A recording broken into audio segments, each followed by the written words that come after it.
Can I talk to you about something real quick, bro? Go for it. Bro, so you see my shirt, right? You like my shirt? Yeah. It's really smooth, right? This is that into Got some good initials, huh? Well, you know, I'm an AM guy, and I'm always into being into me, and this is by Into the AM. But shout out to them, man. Like I said, man, I love this material, bro. I think I have the same one, right? You do. This is the basic, their basic tee, right? This is the navy blue. I like the navy blue. But we also seen I had the graphic tee on last time with the spaceman where I told you I went upstairs, right? And I forgot that it glue in the dark and it started glowing in the dark. And I freaked out, scared wifey a little bit. But that's what they got. That's the type of material they rock with. And they got a couple deals going on right now, too. Couple of deals. Let's hear about them. You know, you got to talk about the deals, right? So the first deal they have going on at Into the AM, on these basic tees like this, you can get 3 of these for $45. I'm talking high quality. It feels good, breathable. I like that. But then also on those graphic tees that we talked about as well for all my researchers, my galaxy travelers out there. 3 for $60 for those. But this is the big kicker because, you know, we don't just do deals that anybody else can get because anybody can get that deal. I'm into stacking good deal on top of good deal. And the way we do that is by having a code for you, baby. That code is MOATS10. But the link is right there, intotheam.com/MOATS10. And you'll get 10% off of your purchases along with, so check this out, right? They do these memberships where they'll send you a shirt a month. You even get 10% off of that membership by using MOATS10 as well. Ooh. So like I said, man, we stack promo code, we stack deals for y'all because if we going to talk about it, we got to make sure that it's for y'all. So with that being said, check out Into the AM so y'all can get some fine clothing like this, baby.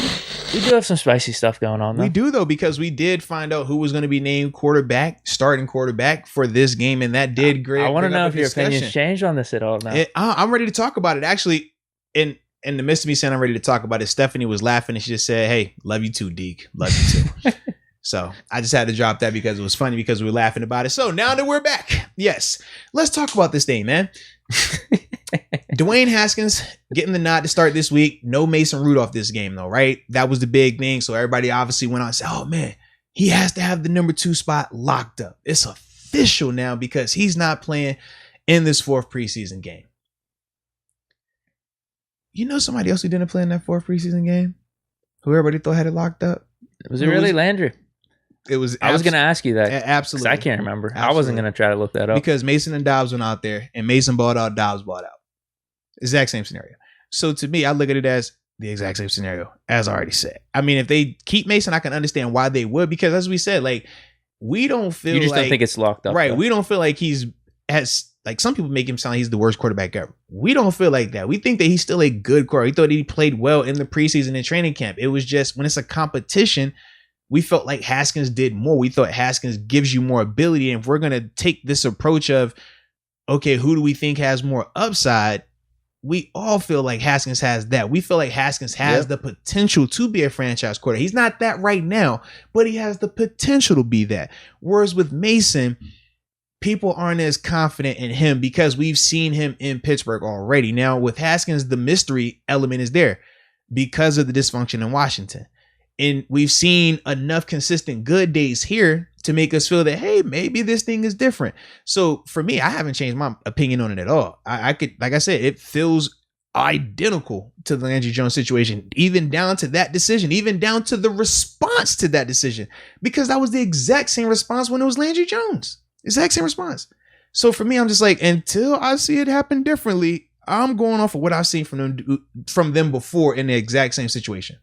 Okay. Yeah. And it goes back to what you're saying right there about you could see them still keeping Mason though at the same time. Like, you're flexible enough on that to where I just feel like they'll try to move Mason. More important. Like, but once again, it goes back to, all right, if we don't feel like he's good like that, what do other teams think of him? Like, yeah, it's hard. I think the main thing is keeping Haskins on the roster. Correct. No matter what. And I think that happens regardless. Yeah. Now is Mason QB2, and we talked about this. Right. Having him, does that necessarily hurt Haskins' upside? I don't think it does. But could you get something for Mason where you're just like, hey, we're committed to Haskins as QB2. we view you more this way? Yeah. Is it almost just like a verbal thing that you're throwing out there? Because I don't think having Mason and Haskins, like, how does that hurt us at all? Because you're still keeping Haskins around, and Mason, if for some reason, I don't know if they feel this way or not, I have no clue. Or just because Mason's been in the system, if you want to just still have him at QB2, or you feel like he has the slight edge over Haskins, even though we don't think that, you got him there. Yeah. I think we're screwed either way if Ben gets hurt. I agree. If Ben goes down this year, we're going to have bigger issues. Like, that's just what it is. To me, though, they did part of this competition this year, but I still feel like I would want to see it when 7 isn't here. And I don't know if we're ever going to get that competition to play out like that, where you legit can't have that idea of we're competing, but I know he's going to be the guy for future stuff. Like that the pressure with that is still present, but I feel like it's a difference. But it's not, especially if you think Ben's coming back. Right. And that's my thing. So I'm like, I don't think we're going to ever get that competition where we can really see if Mason, your back is against the wall. You have to make plays that you're the franchise guy. Same with Dwayne Haskins. Like, I don't think we're ever going to get that element right now, just because Ben is still going to be here. Like, yeah. It's going to be interesting. I don't know how it's going to play out. As soon as they made that call, I was like, yeah, I guess they really like Haskins or Rudolph at QB2. Yeah. But I didn't know about. You've pinpointed it throughout this whole preseason that you thought the Rudolph situation was basically exactly like Jones. Yeah. And if this 4th preseason game is exactly like how Jones was too, then difference was we cut Landry right out. I think they would try to move we'll just be less Mason shocked first. then, based off what you're saying, if he is cut. Yeah. Like I said, I wouldn't be surprised by it. I could understand. Like, it makes, like I said, it's not a bad thing to have both guys, but as long as Ben is here, neither one of those guys are beating out Ben right now. That's my thing. Like, if Ben did go down, I would rather have Haskins. Me would personally, as well. But I would. I've already said that. If the Steelers don't feel that way, I could see why they're keeping Haskins. That's all. Because they've kept him at QB2. The whole thing that has played out is really parallel to Jones, but maybe it is different in one way where they end up keeping Mason when it's all said and done. We don't know that.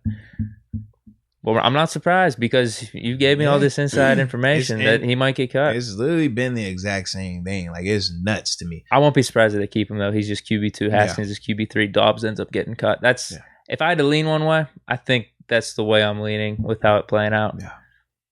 That's gonna be I don't know if you're leaning one way or another, though. If you're just like 50-50. I'm 50-50, but